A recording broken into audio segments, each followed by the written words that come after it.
প্ৰিয় দৰ্শক, কৰোনা ভাইৰাছে সংহাৰী ৰূপ ধাৰণ কৰি সমগ্ৰ বিশ্ববাসীৰ জীৱনৰ প্ৰতি ভাবুকিয়ে নহয়, মানৱ সভ্যতাৰ ইতিহাস পৰিৱৰ্তনৰ ইংগিত কঢ়িয়াই অনাৰ সময়তে আহিছে এক ভাল খবৰ।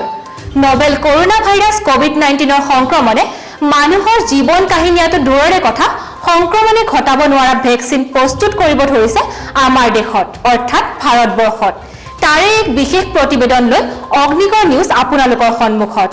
কৰোনা ভাইৰাছে চীন দেশৰ পিছতে ইটালী আৰু আমেৰিকাত সংহাৰী ৰূপ ধাৰণ কৰি দুয়োখন দেশৰ উন্নত আৰু অতি আধুনিক চিকিৎসা সেৱা পদ্ধতিকো কোঙা কৰি পেলোৱাৰ মৰ্মান্তিক দৃশ্য প্ৰত্যক্ষ কৰি ভাৰত চৰকাৰৰ নিৰ্দেশত আৰু ICMR Indian council for medical ৰিচাৰ্চৰ নেতৃত্বত দেশৰ আগশাৰীৰ ঔষধ নিৰ্মাতা প্ৰতিষ্ঠানৰ সহযোগত ভেকচিন প্ৰস্তুত কৰা কাৰ্যত নামি পৰিছিল।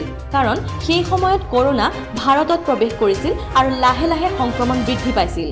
ভাৰত চৰকাৰে নিজ দেশৰ স্বাস্থ্য খণ্ডৰ অৱস্থা উপলব্ধি কৰিছিল বাবে দেশৰ 130 কোটি জনতাৰ জীৱন ৰক্ষা কৰিবলৈ পুনতে সজাগতা আৰু ভেকচিন প্ৰস্তুতৰ পৰিকল্পনা কৰিলে। এই দিশত বাবা ৰামদেৱৰ পতঞ্জলিও পিছ পৰি নাথাকিল। ইতিমধ্যে ICMRে ঘোষণা কৰিছে যে ICMR আৰু ভাৰত বায়'টেক ইণ্টাৰনেশ্যনেল লিমিটেডে যুটীয়াভাৱে কোভিড-19ৰ ভেকচিন প্ৰস্তুত কৰাৰ প্ৰচেষ্টা চলাইছে। সেই অনুসৰি ভাৰত চৰকাৰৰ অধীনস্থ আৰু ICMRৰ এক গৱেষণা প্ৰতিষ্ঠান NIV নেশ্যনেল ইনষ্টিটিউট অৱ ভিৰলজি পুনেলৈ ভাইৰাছৰ নমুনা পৰীক্ষাৰ বাবে প্ৰেৰণ ইতিমধ্যে কৰা হৈছে। ভাৰত বায়'টেক ইণ্টাৰনেশ্যনেল লিমিটেডক ICMR আৰু NIVয়ে পূৰ্ণ সহযোগিতা আগবঢ়াব। সম্পূৰ্ণ দেশীয় কলা প্ৰয়োগ কৰি ICMR আৰু BBILে প্ৰথম পৰ্যায়ৰ অগ্ৰগতিৰ পৰীক্ষাৰ বাবে জন্তুৰ শৰীৰত আৰু ইয়াৰ পাছত মানুহৰ দেহত প্ৰয়োগ কৰাৰ বাবে শীঘ্ৰেই চৰকাৰৰ পৰা অনুমোদন বিচাৰিব বুলি ICMRে মন্তব্য কৰিছে। তদুপৰি ভাৰতবৰ্ষৰ আগশাৰীৰ ঔষধ নিৰ্মাতা প্ৰতিষ্ঠান BBILে ফ্লু ভেকচিনৰ দৰে কৰ'ফ্লু প্ৰস্তুত কৰা কাৰ্য আগবঢ়াই নিছে।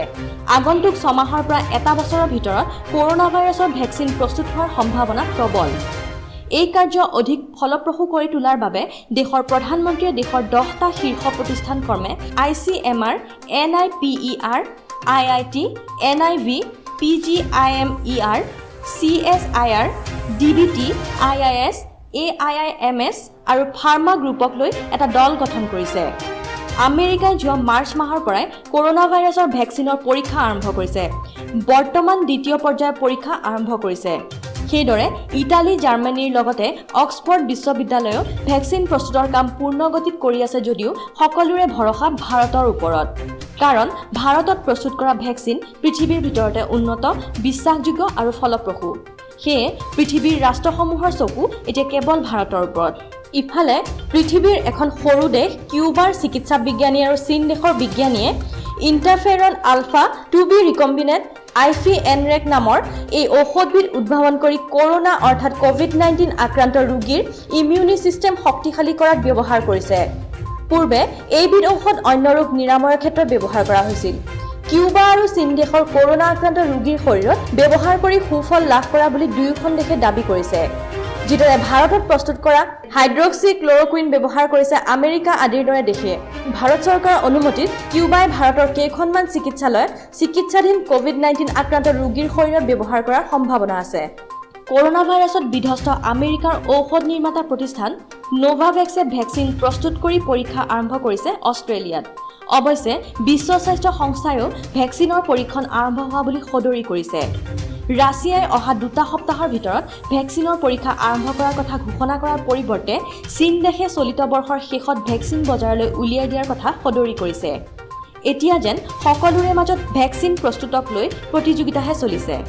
সকলোকে আন্তঃৰাষ্ট্ৰীয় বজাৰখন লাগে। সি যি নহওক তেতিয়ালৈকে আপুনি, মই, আমি সকলো সুৰক্ষিত হৈ থাকিব লাগিব। সামাজিক ব্যৱধান মানি চলিব লাগিব, মাস্ক ব্যৱহাৰ কৰিব লাগিব। অগ্নিগড় নিউজৰ হৈ প্ৰতিবেদন যুগুত কৰিলে বিশ্বজিৎ বৰুৱে।